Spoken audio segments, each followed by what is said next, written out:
This is Deus Ex 3, the original version. As you can see, there's some issues, so it's not Deus Ex anymore. I've had quite a few people tell me not to touch this game, and I get why now. But I always wondered how this went from being a Deus Ex game into this. There's some explaining to do. This is Project Snowblind.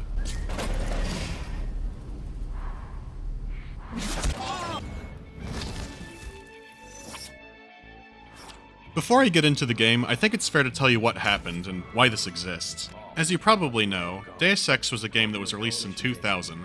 It's considered one of the best RPGs ever made. The graphics weren't exceptional for the time, and the style of trench coats and sunglasses were left behind with the Matrix movies and Columbine, but the story really held up. It has branching missions, open-world gameplay, and the plot was complex. You were dealing with ideas like information control, terrorism, and the military-industrial complex. It goes beyond holding up to the point where these ideas are more relevant today than they were then.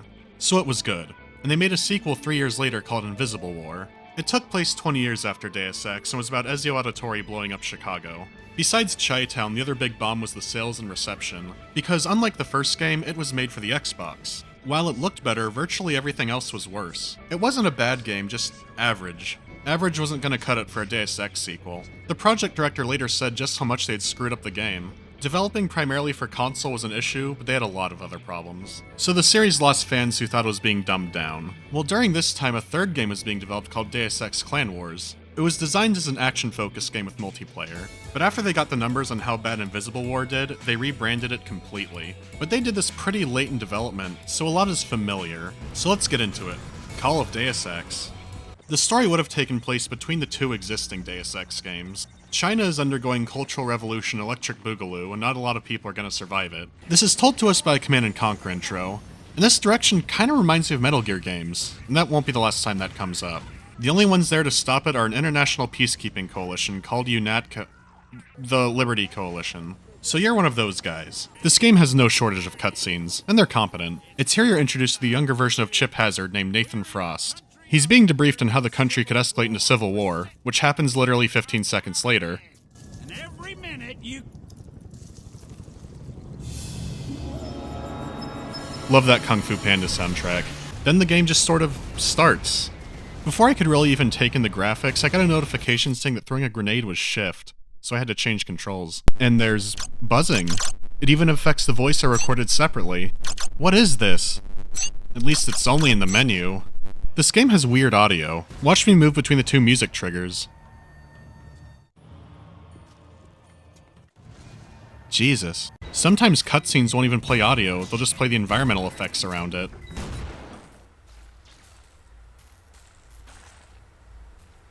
This is awkward. Even if it borks out, you're not missing much with the music. I didn't add this in. You are the future, Lieutenant. The future of war. The future of man. Alright, that's enough of that. The graphics are pretty bad for the time. This was also the end of a console generation since the 360 came out a few months later. I find the art direction interesting at times. After all, this was going to be a Deus Ex game. Right in the first level, they pull out stuff like the walker robots. But even though it reminds me of Deus Ex, this is not it. The first level is generic shooter number 2165, even with a turret section. Finally, the mission ends when Nathan saves one of his friends from a... bomb? That's a straight up bomb. Oh my god. Since he's already wounded, UNOTCO fills him with experimental military augmentations. Kind of interesting that Human Revolution started this way too. What it did not have was an 80s life story monologue. Gonna patch you up in no time. Just hang in there. How did I get here? Growing up listening to Dad's horror stories about the war, I never thought I'd join the army. Yet here I am. What's left of me, anyway? Keep him up and running. Get LC on the horn and tell him we might have a scarecrow. It'll be an A-block. My brother was a soldier. He died on duty. Okay, this is his only monologue. And it doesn't matter, so let's skip it. I kind of wonder how much was cut out in development, since this whole beginning is building up for some kind of plot. Frost being augmented is basically the same scenes from RoboCop. Most of what remains kind of reminds me of Verhoeven films.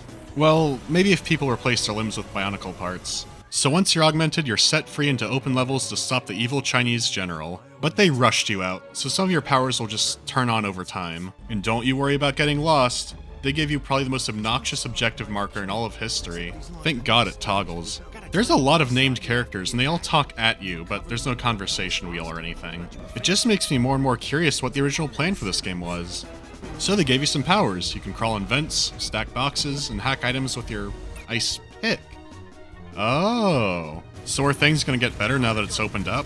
Well, kind of. The issue is that Snowblind is very, very confused. Let's get into some more details so you know what I'm talking about.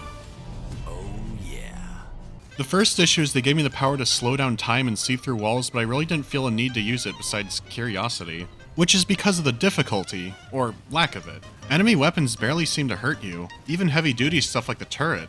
And this is before even finding all the health upgrades. Plus you get a shield in the same level that makes it even harder to die. Well, if that's not enough, you could pick up some cyborg sips, and if you die, they will automatically revive you. The Wraith King reigns again! At this point, you might be yelling at the screen, just turn up the difficulty. But I can't. This is it. This is the difficulty. Every weapon in the game has an alt-fire mode, but I had to load up a level and test them out since I never found a need to use most of them. The sniper rifle can mind control people, but I never needed that. This isn't a war, this is having a machine gun in the Boxer Rebellion. But it gets even worse because the AI is terrible. Sometimes you have to run in their face to get them to shoot you.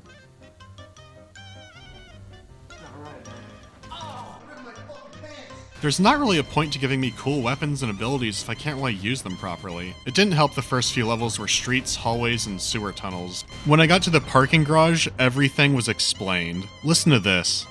Proceed past the garage level and get to those cannons. Security's gonna be tight. I'd advise a stealthier approach. He advises stealth, so I try that out, but moments later he tells me to hijack cars. Get creative with them. I didn't even know you could drive vehicles. What is this game? So, I got creative with the vehicles, but then right as I'm going up the next ramp... Lieutenant, don't overlook hackable security elements. You could do a lot of damage confiscating one of their turrets. Just a thought. So, I need to be sneaky again so I can hack into a terminal. Okay. But sitting in front of that vent is the first drivable military vehicle in the game. Even if you hack the turrets, they get blown up immediately by robots and the alarms go off. It feels like you need to use the vehicle here no matter what. The alarms just alert enemies you're around. They don't call in reinforcements or really make things harder. And a lot of areas are already alerted, so it doesn't do anything. So now I've gone on a murdering rampage in the parking garage. Hey, if you get the chance, try picking up some intel while you're sneaking around. Maybe you can overhear something useful. What? Okay, so I snuck past 3 people walking around. Last security point. Take it slow, Nathan. Nice and easy. Reflex boosting wouldn't be a bad idea. Why? If there are 3 soldiers, which I slaughter by the dozens outside, he wants me to sneak past them. But if it's fortified by soldiers, robots, and anti-tank turrets, he wants me to run right in. And it doesn't even matter because the best and fastest way is to just go through normally. All the new upgrades and weapons are almost impossible to miss, there's no reason to explore or crawl around in vents. There's no collectibles I know of, it's just pointless. You have to kill tons of people in this game, so there's no reason to go around. In fact, some of the vents are just dead ends. This punishes you for looking around. You know what the name of this level is? The one you're encouraged to sneak around in or then get in cars? Rampage. This is a mess. The game suggests one thing, the design tells me another, but experience is saying just run forward and shoot everybody. If the enemies weren't pushovers and you could sneak past the guarded areas, this would make sense. But it doesn't. What if I sneak around and get caught? What if I just run into landmines? I just gotta keep going. The next mission is destroying weapon emplacements. I'm gonna say now there's not really any interesting missions.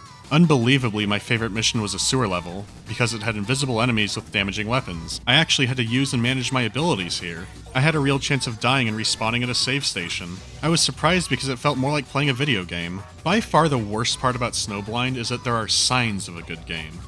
Any part where it's pretending not to be a shooter is miserable. Ultimately, what kept me going was just seeing what there was. Snowblind actually has a lot of equipment and abilities. It kind of surprised me. You can use the hack tool in combat to take over a robot. It's a lot more engaging than shutting down turrets. You can drive a mech around as long as you don't get stuck in anything. You can cast a lightning spell for some reason. There are poison grenades to gas the Chinese with. And since the UN has those, that means Alex Jones is right about something else. There are little spider butts you can deploy to hunt people down. They're small, quick, and don't do a ton of damage, but they're a neat idea. The cloak you unlock is pretty ridiculous. You can touch people with it and they won't react to you. Once you get it, you can walk past most of the game. Just turn it on and go there. But I didn't do that. Like I said before, there's some interesting weapons, they're just kind of wasted on the enemies.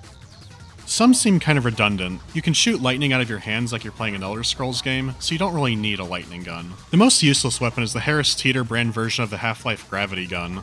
I think that's the only time I used it. One cool idea they had was the railgun. You don't get it until near the end of the game, but when you do, it shoots right through walls. The final boss is pretty pathetic, but the cutscene buildup is interesting.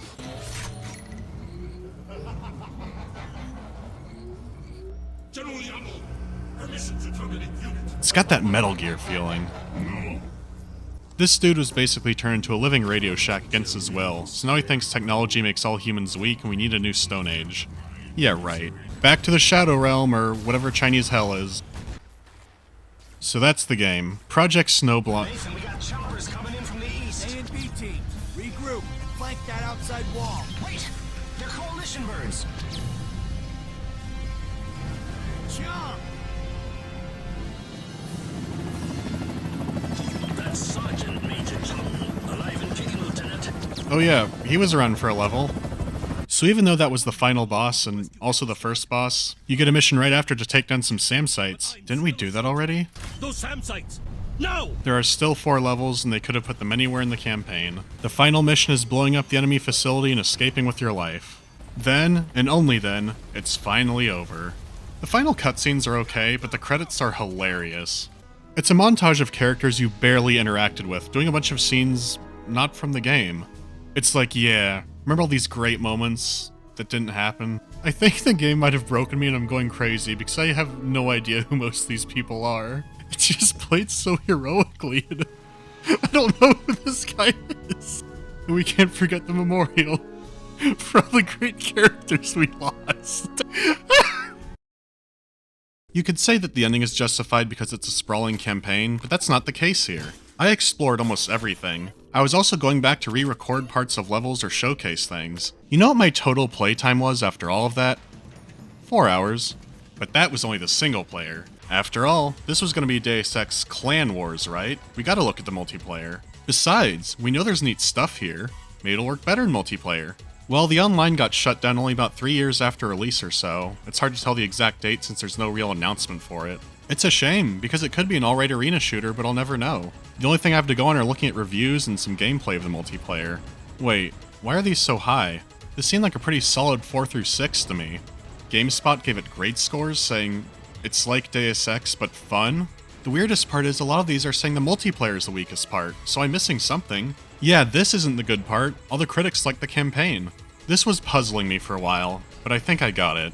This game came out right before everybody loved Call of Duty. The multiplayer was really praised, but a lot of people also praised the single player for feeling like a movie. This certainly had that going on. Where it failed in everything else, the presentation was good.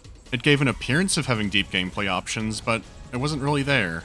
I can only say that I think it tricked everybody. Or maybe there's something I'm missing. There were lots of games with cutscenes before. I just don't know. So that's it. A rebranded Deus Ex game that showed where the games industry was going. I can't really recommend it, unless you're a Deus Ex super fan who really wants to see this. If it's anything, it's a weird little curiosity. Now, I've been getting a lot of requests to review Elite Dangerous, but I'm probably gonna wait until the Horizon Season Pass thing is done before I do that. But it will be coming, and in the meantime I'll be looking in the comments for more requests. Boy, is that list growing. But for the next video, I'm gonna do a bit of a palate cleanser, to forget this motion blur average nightmare. This time we're gonna look at one of my favorite shooters ever.